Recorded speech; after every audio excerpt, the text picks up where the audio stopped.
Hi, welcome to Ryan, Sean, and Coleman's final directing assignment for the third semester. We'll be discussing the directorial stylings of the Coen brothers and Quentin Tarantino, then comparing and contrasting them. Joel and Ethan Coen have directed a wide variety of genres, but they usually find a way to blend elements of film noir and crime into all of them. Come on, boys, we're going for the record. 3 banks in 2 hours. Where's the money, Lebowski? You want that money, Lebowski? Bunny says you're good for it. Where's the money, Lebowski? Their detective protagonists tend to be unlikely heroes who don't really fit the archetype. Looks like a nice enough guy. It's a real shame. And I'm talking about the dude here.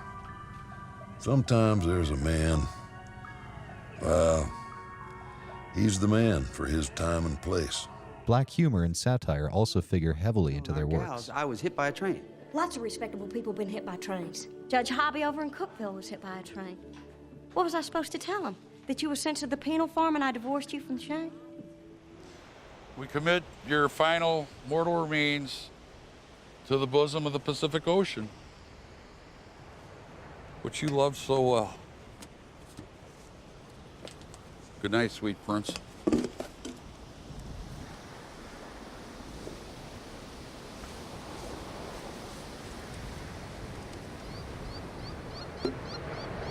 Notable titles include Barton Fink, The Big Lebowski, The Man Who Wasn't There, Oh Brother, Where Art Thou, No Country for Old Men, Burn After Reading, True Grit, Inside Llewyn Davis, and Bridge of Spies, which the Coen brothers wrote and good old Stevie Spiels directed. The brothers collaborate with each other, but they are the ultimate auteurs of the films they make. They collaboratively write the scripts, direct, and edit each of their films, seeing projects through from conception to distribution. Their protagonists are often thrust into confusing and absurd situations and are then left confounded as to how to deal with that absurdity. You don't really kidnap someone you're acquainted with. The whole idea is that the hostage can't be able to identify you after you've let them go. Well, I know that. What the fuck is with this guy? Who is he? Knox Harrington, the video artist. Their characters tend to be larger than life, yet totally believable.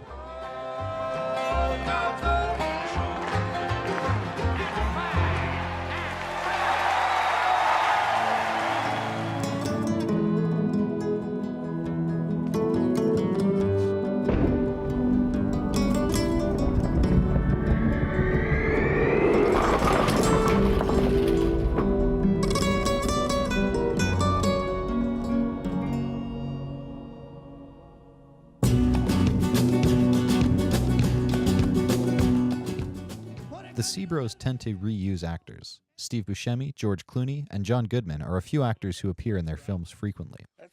A lot of the time, these actors are cast against type for comedic effect.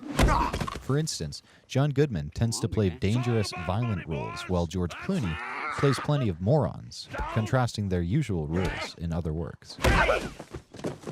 Don't get it, Big Dan.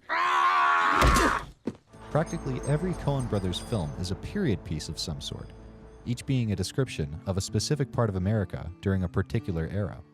This factors into their dialogue writing, with each and as well as every grammatical error meticulously written into all of their scripts. Yeah, well, that's just like your opinion, man.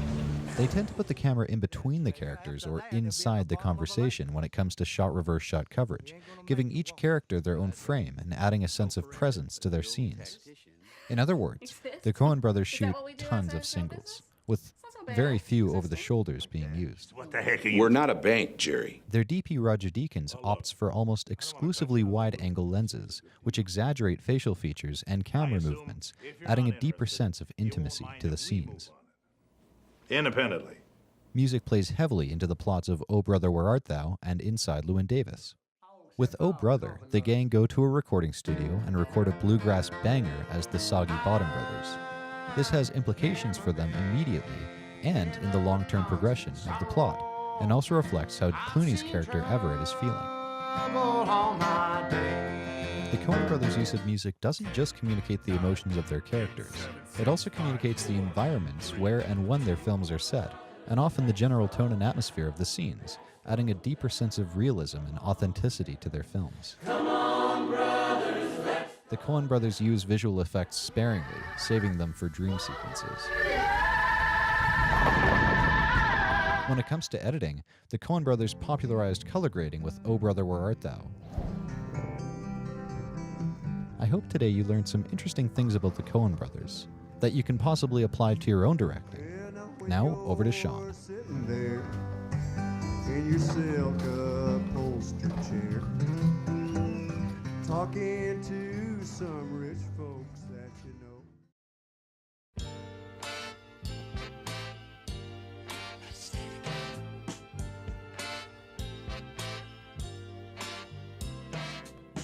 In the last 25 years, Quentin Tarantino has crafted a roster of some of the most memorable characters ever shown on the silver screen. Having made his start as an actor, he quickly refocused his efforts to behind the camera, and Hollywood has never been the same. Through 8 films, Tarantino has been one of the most influential and copied filmmakers of the 21st century.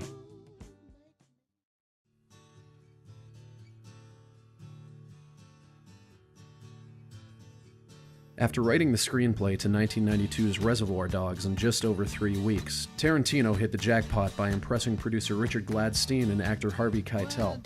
They saw in him the potential to become the next big thing. When 1994's Pulp Fiction hit theaters, that potential turned into box office gold. On a budget of only $8 million, the film saw a return of $213 million worldwide and scored Tarantino 1 Oscar win and 7 nominations overall. Thanks! In his career, he has received 2 Oscars for Best Original Screenplay, with 2 additional Oscar nominations for Best Director. However, Tarantino hasn't been without his detractors. Why the need for so much gruesome, graphic violence? Why not let us imagine? Because it's so much fun, Jan! Get it! Tarantino has been noted for his use of graphic violence in his films, which some claim influences real-life crime. Oh, what the fuck's happening? Oh, man! Shit, man!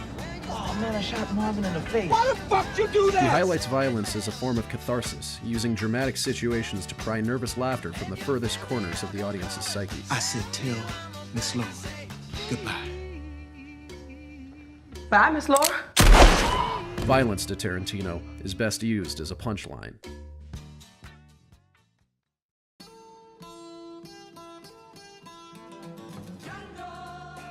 Most of Tarantino's films feature a series of trademarks. The stories will flash back and forward, oftentimes betraying the narrative flow. In this scene of Pulp Fiction, John Travolta's character gets gunned down by Bruce Willis. Travolta reappears, creating a question of what order the events of the film actually occur in. Quentin is famous for his snappy dialogue, Mexican standoffs, trunk shots, and lots of feet.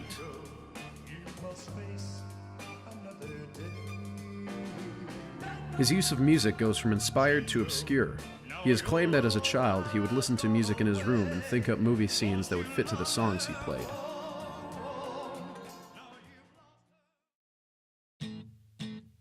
You know what they call a quarter pounder with cheese in Paris? They don't call it a quarter pounder with cheese? I mean, they got the metric system. They wouldn't know what the fuck a quarter pounder is. And what do they call it? They call it Royale with cheese. Royale with cheese. Tarantino has proven time and time again to be a master of filmmaking. Through crime, martial arts, action, and westerns, there's little left he has to prove. What can't be questioned is his top spot on the list of contemporary filmmakers. And now, a word from the man himself. The way I look at it is, I'm not an American filmmaker. I'm an American, and I'm a filmmaker, but I make movies for the planet Earth.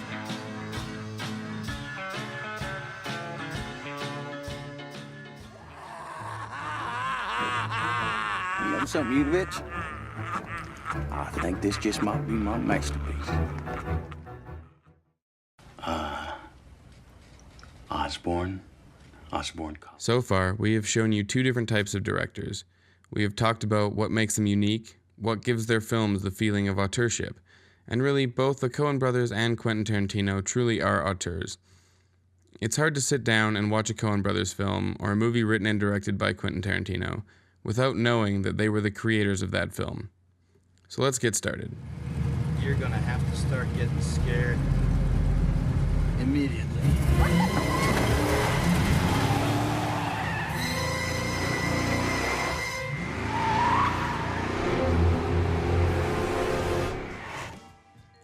The first thing we notice about these films is their characters. Whether you're watching Pulp Fiction or The Big Lebowski, No Country for Old Men or Django Unchained, both directors heavily use characters that are, as Coleman suggested, larger than life, but also believable. This technique serves several purposes, working in the filmmaker's favor to sell the often zany, always unique worlds that are presented in their stories. Believable characters sell the movie for the audience, drawing us right into their world. Their larger-than-life qualities are used to make us look up to them. Despite both filmmakers' movies often featuring anti-heroes, especially Tarantino, we are often encouraged to admire many of their qualities, whether it's grit, humor, or sheer determination and stamina. In this way, we want the characters to win, to make it to the end of the film, to solve their problem, even if they're not a good person. But what's a great character if they don't have a world to interact with? Absurdist scenarios and crazy, zany worlds are another thing that the Coen brothers and Tarantino share. These worlds provide a vividly painted backdrop for the rascals, vagabonds, and miscreants to bash up and tear down. As we've seen from both previous segments, the Coen brothers and Quentin Tarantino both explore a wide range of genres and time periods. From the Old West to modern times, both of these auteurs explore genres from comedy to action. Violence and crime are two themes that figure heavily in both of their filmographies, and neither shy away from using violence and crime as the comedic break in many serious scenes. A filmmaker can't be considered an auteur if they're the same as other filmmakers. So what is it that makes the Coen brothers and Tarantino different? Well, in short, it's their style. The Coen brothers ground their films in realism, often color grading them to look gritty with more earthy tones. As mentioned by Coleman, they are very reserved in their use of special effects and otherworldly sequences. Instead, they rely on zany, interesting, and larger-than-life characters to drive the films forward and give their worlds a metaphorical Dutch tilt. Tarantino, on the other hand, takes an eccentric step further.